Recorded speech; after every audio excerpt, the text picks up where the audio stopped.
Hello guys, আসসালামু আলাইকুম। তো আপনাদের মাঝে আরেকটা ব্লগ নিয়ে চলে আসলাম। তো আজকে 22শে জুলাই আমার অ্যানিভার্সারি ছিল।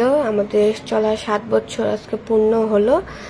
তো সে আমার জন্য সারপ্রাইজ আর কি, যে কেক নিয়ে আসছে। তো আমরা কেক কাটাকাটি করলাম। এদিকে এসে ছেলেকে খাওয়াই দিল, তার শালিকে খাওয়া দিচ্ছে। এদিকে আমি আমার বোনকে খাওয়াই দিলাম, সে আমাকে খাওয়াই দিল।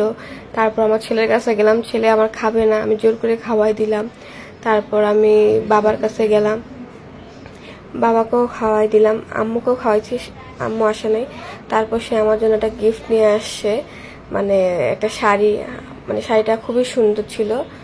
তো এই আর কি, আমাদের জন্য দোয়া করবেন, সাথে কিছু পিক অ্যাড করে দিলাম, আপনারা দেখতে পারেন।